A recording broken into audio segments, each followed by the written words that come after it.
Magandang araw mga repa. Gagawa na naman tayo ng video. So, tong video na to is about to sa hypergamy ng babae. Alam ko paulit-ulit to, pero itong side na to is ibang perspective to. Diba yan yung criteria ng babae is based on looks, tsaka money, beta box provider, at long-term security. So, alpha fox, beta box, alpha seed, beta needs. Yan yung criteria ng mga babae. Yan ang criteria ng Mother Nature. Kung iisipin mo, hindi lang din sa babae ang hypergamy. Yan din yung tingin sa'yo ng lipunan. So, kailangan ginajudge tayo base sa looks. Yan din criteria ng lipunan. Obserbahan mo yun sa paligid mo. Halos lahat ng tao. Ginagawa nila yung best nila magmukhang presentable at malinis para irespeto sila. So, ganun din yung sa beta backside. Kailangan marami kang pera para sa survival mo. Yan lang din mahalaga na marami kang pera kasi pag marami kang pera is mataas din tingin sa'yo ng tao. Kaakibat na rin dyan yung status. Ibig sabihin na status is yung men in uniform nga, di ba? Yung men in uniform or kahit hindi men in uniform, yung mga rapper, status pa rin yan, yung rockstar, ganyan, is yung may value sila na nabibigay sa lipunan dahil sa skills nila. Ibig sabihin, expertise. So, kung kaya attractive sa babae yung ganun, yung silbi talaga ng lalaki, which is base nga sa status, kasi yun yung expertise niya. So, sa long-term security, mga silbidor, yan, yung mga average looking tsaka pangit na hindi naman mayaman din talaga, kung minimum wage earner o yung iba pa talaga is silbidor kasi yun yung pakinabang. So kung iisipin mo talaga, i-connect mo yung dots, mga dots is talagang hindi lang yung babae nakabase yung hypergamy, yung lipunan din. Yun din ang value mo sa lipunan, yung looks mo tsaka yung pera mo. Ganun lang dito. Kaya nga yung mga blue pill, sinasabi nila, pera-pera lang din labanan.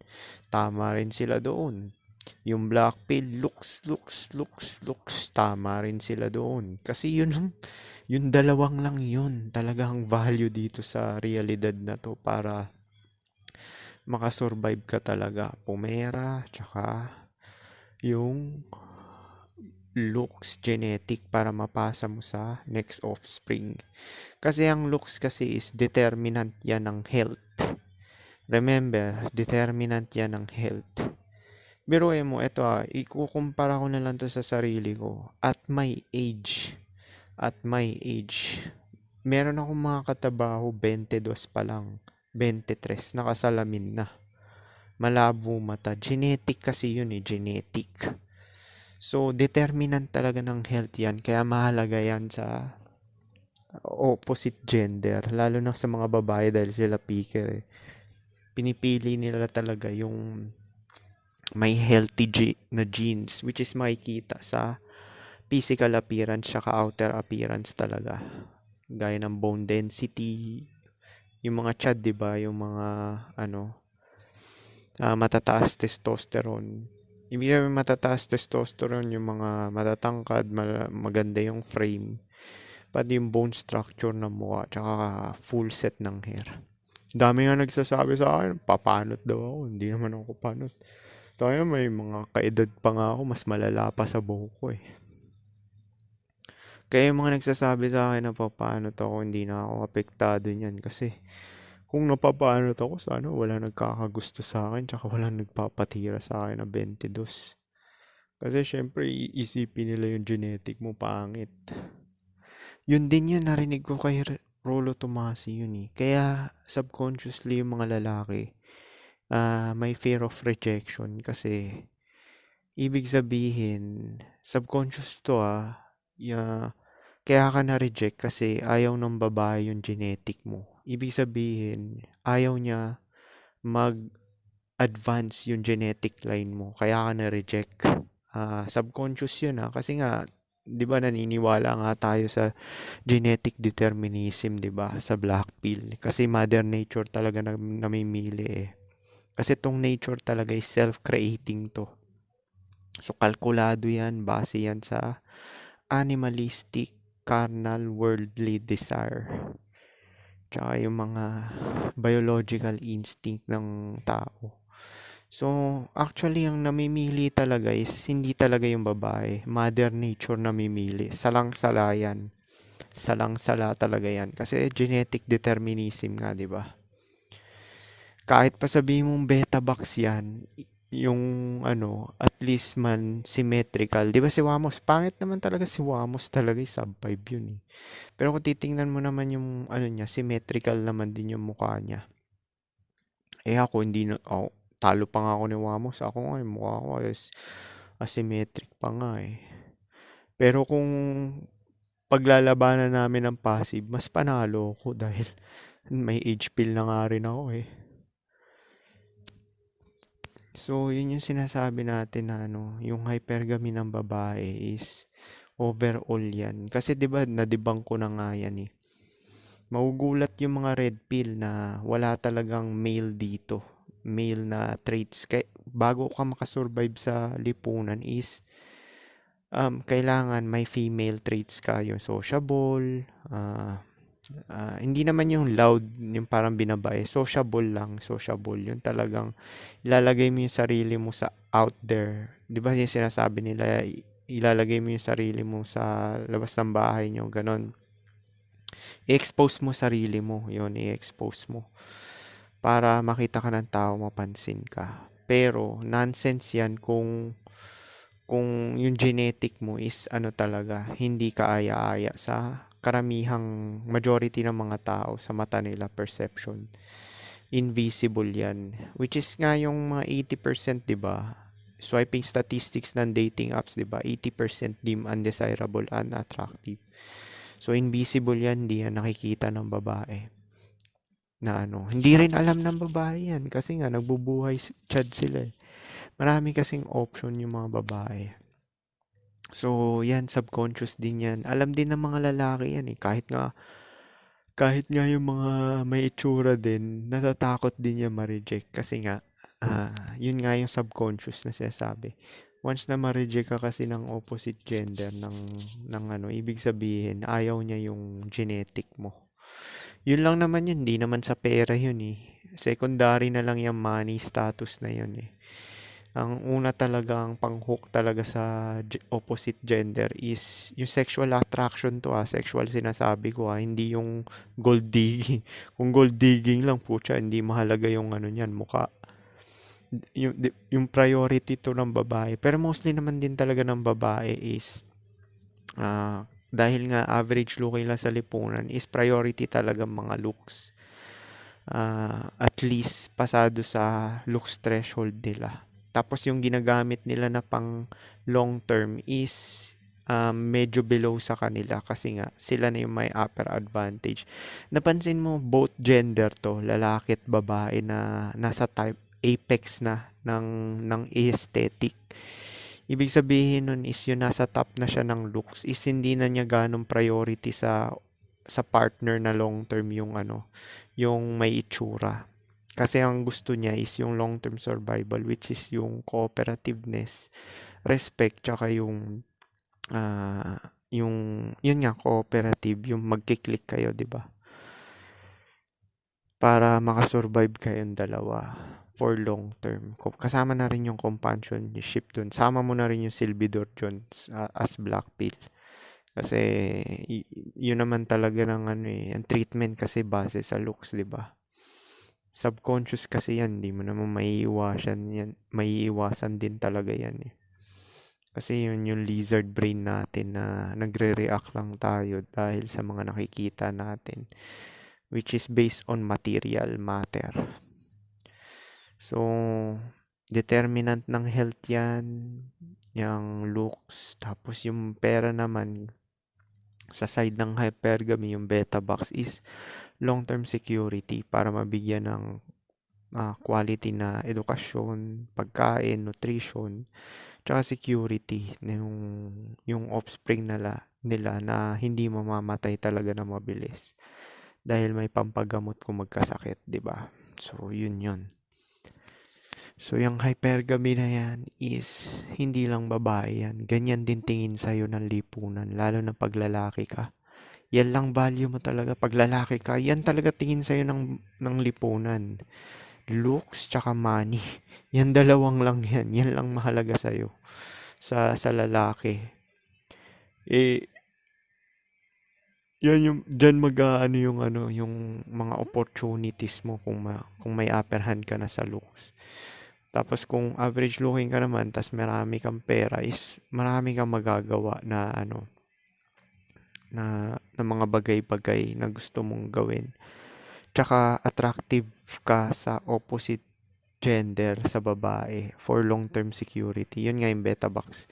Karamihan naman na nasa LTR, long-term relationship, is beta box naman din talaga yan or silvidor eh. Dun lang, alin man dun sa dalawa kasi nga babae na mimili. Tsaka hindi papayag yung babae talaga na hindi siya yung may upper advantage.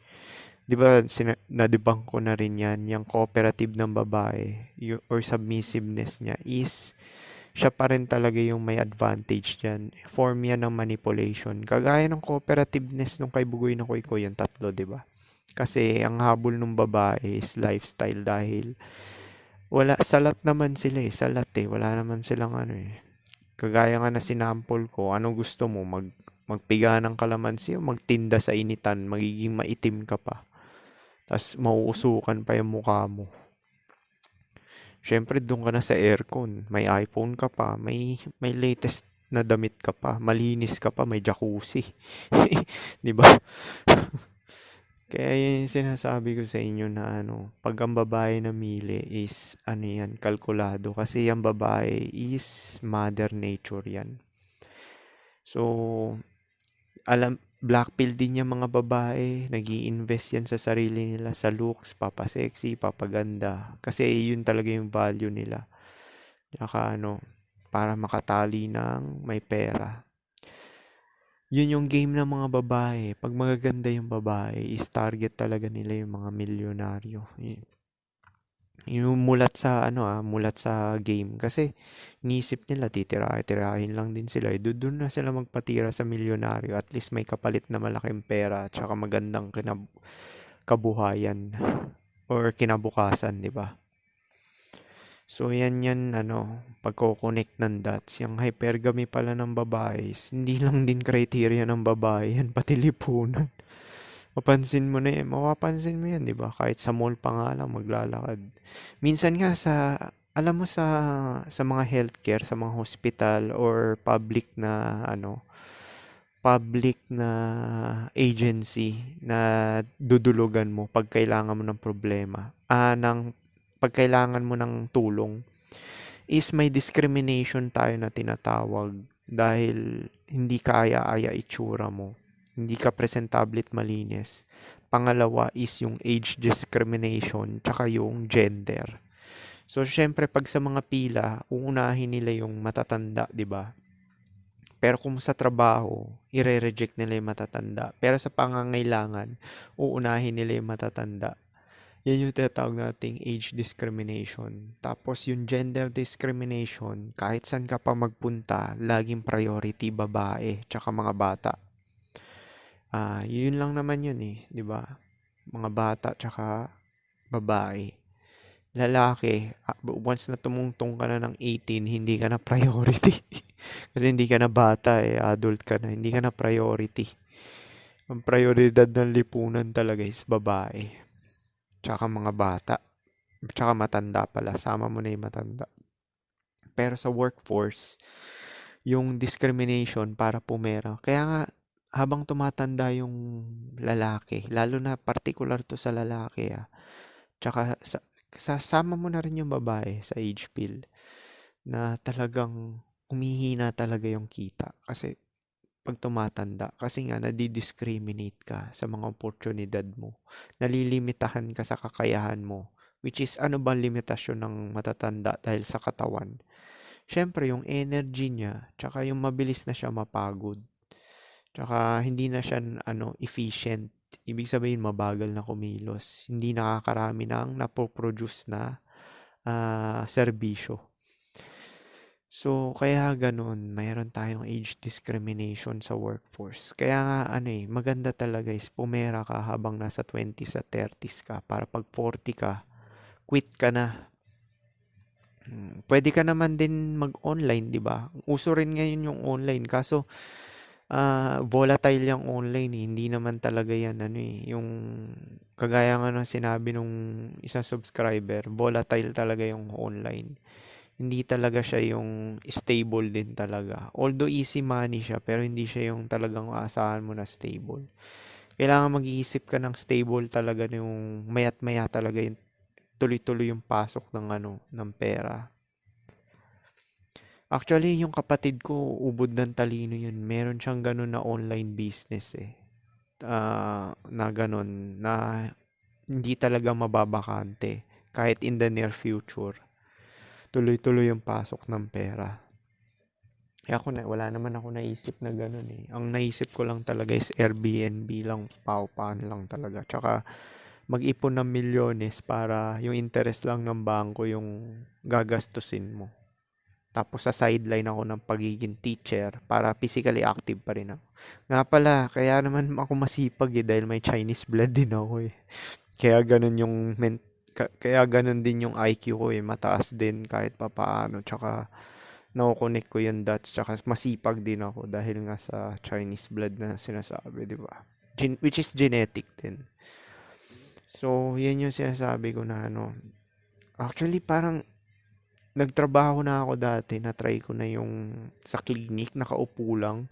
Hikab ako ng hikab, promise. Mas gusto ko talaga yung trabaho, physical talaga eh. Hanggat makakaya ko ng physical is, mas gusto ko yung trabaho, physical. Ayoko yung construction worker. Gusto ko yung mga lakad lang, tamang physical. Kahit nga janitor, okay lang din sa akin yun eh. Basta physical na Pero syempre, hindi ko pipiliin yung janitor dahil mababa kita nun. Dito na lang ako sa profession ko. At least malaki, 100K pa pataas. Kaysa naman sa pagiging janitor, di ba? Wala namang masama doon dahil iba-ibang path naman tayo. Tsaka wala naman ding competition sa mundo dahil lahat nga tayo mamamatay. So, huwag kayo mainggit sa ibang tao dahil isa lang end goal natin is makaraos lang dito. Dito sa na to. Tsaka mag, ma- igawin mo na lang talaga yung magagawa mo dito na gusto mong gawin. At the end din ng buhay mo, wala rin naman silbi yung lahat eh. Yun talaga yung ultimate truth na black pill eh. So, yun nga, mabalik tayo dyan sa topic na yan. Yung existence talaga is female to eh. Female talaga to, mother nature. Yan talaga yung criteria, looks tsaka money. Yan lang talaga para mag-advance yung genetic mo. Para mag-continue yung genetic mo, kailangan mo ng looks or tsaka pera. Or pagiging silbidor kung below ka man sa looks. Tsaka sa pera. Pero hindi eh.